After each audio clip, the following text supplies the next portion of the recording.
Calaroga Shark Media. If you host a podcast 7 days a week and you can't hear yourself, the answer might be maybe you should plug the headphones in. Hello, I'm Johnny Mac. With your daily comedy news, Hasan Minhaj's publicist, you get a raise for the wax job, a new cover story in Esquire magazine. Minhaj confirmed to Esquire that, yep, the Daily Show job was his. Hasan says, we were in talks and I had the gig and we were pretty much good to go. Then there was that infamous profile of Hasan in the New Yorker that fact-checked some of his jokes. It was revealed that Hasan Minhaj had embellished several stories for stand-up acts, and because of that, no Daily Show for you. He said, that's part of showbiz. Esquire says in the aftermath of the story, Hasan Minhaj spoke with other comedians who were friends and mentors. Mike Birbiglia and Rami Youssef reached out. So did John Mulaney and Jon Stewart. He spent hours on the phone with them.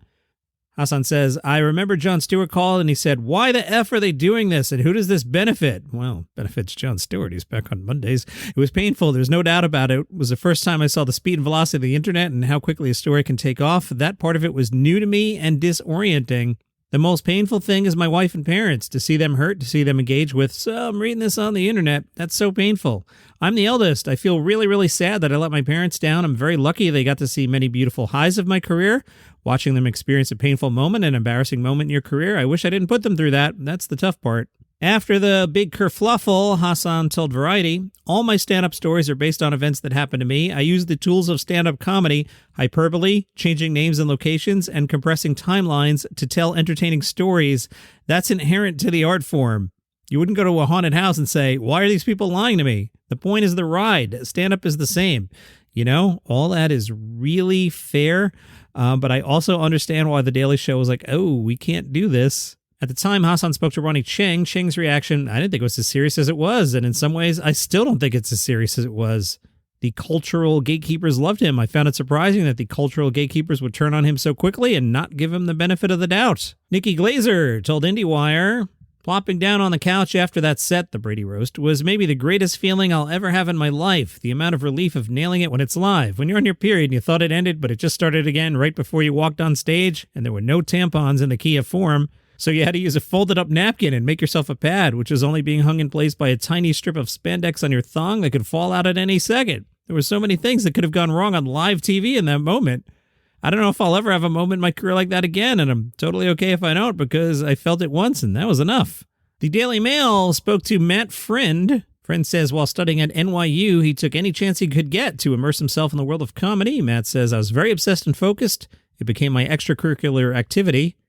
I'd go to class and then I'd go an open mic and I was getting a name for myself. I was getting paid spots in the comedy club while I was still in school and I was feeling the momentum build, and then the pandemic hit. I'm sitting at home with my parents and my sister and I was like, what do I do? He created a mini late night talk show he called Quarantine. He produced more than 50 episodes of the sketch show. He wrote a topical monologue and conducted interviews. He did? Now, I don't claim to know everything, okay? I really don't. But I've been hosting this particular podcast since 2019, pre-pandemic, and believe me, during the pandemic, I was looking for things to talk about. You know, it's not like everybody was on tour. It's not like any of us were leaving the house. Every single day, I minimum prep will Google the word comedy, and I will Google the word comedian. I don't recall ever hearing one thing until just now about Quarantine. Really? This exists? I gotta Google this. Okay, it exists. One video I clicked on from 4 years ago, Quarantine with Matt Friend Season 2 premiere, has 687 views. That's not a lot. Anyway, he produced more than 50 episodes of the sketch show. He wrote a topical monologue and conducted interviews. Really? But it was pivoting to social media that really changed his life during the pandemic. Jimmy Kimmel started talking about Friend's impressions, which triggered a wave of media interest, including getting a spot on Hoda and Jenna. Matt says they did a bit with them, and then all these media appearances started to happen, and my following was starting to build. As for working on the impressions, he says it just kind of happens. I watch a lot of the movies, I read a lot of the books, I watch a lot of shows. I'm very up to date with what's happening in pop culture and politics, and as a result of that, I just kind of hear the voices of the character, and then I start doing it. I couldn't tell you it's a process. I don't sit down and practice. It just sort of happens. When Howard Stern got wind of the impression, he had Friend on his show. Yeah, I mean, I guess my opinion is coming true here, right?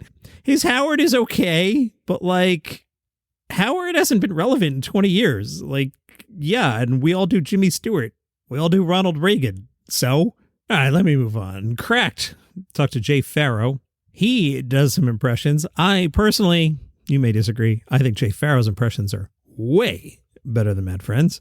Jay Pharoah said, I remember the first time I made a crowd laugh. I was 5 years old. I pressed through security to get to my pastor. He had security like the club. I just pushed. I don't know how I did it. I don't know how I was allowed to do it. I pushed through everybody. I said, excuse me, little 5-year-old. And I'm talking to him, and he asked me, hey, man, can you fight? And I'm like, yeah, I'm like Muhammad Ali. You want to see? And everybody starts laughing. I would always say slick stuff as a kid. Uncle Patrick, he would pay attention. He was keen to it. I was really shy around my parents. Everybody else knew, but they didn't because I was shy around them. My parents are hilarious. They're really funny, so my measure of comedy will always come from them. Are they laughing? Even when they come to a show or something, I don't give a damn about anybody else in the room. I'm looking at them. My first impression was Gilbert Gottfried.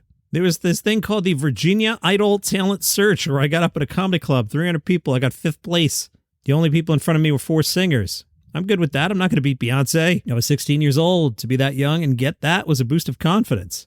Other impressions, he says, Will Smith was one at first, but then a lot of mini-me's were born. They started doing them. People have it down like 75%, but they're not 100. Will Smith finally commented on the video I did, and he was like, yeah, next time I got to do some ADR, I'm definitely calling you. Shannon Sharp, he didn't like it at first, then I refined it, and now he likes it. Looking back at it, it wasn't as good as it is now. When I first did it, it was like I was mocking him and not really doing the impression. Once I dialed into it, it became one of the good ones. And then Kanye, but that doesn't count because he just has a problem with life.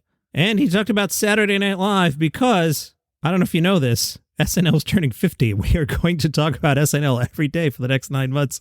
He said, come on, man, it's SNL. I feel like I'm getting old, but I feel good to be part of such a prestige institution. You're not going to get higher than that. As far as sketch comedy goes, it's literally the NFL of sketch comedy.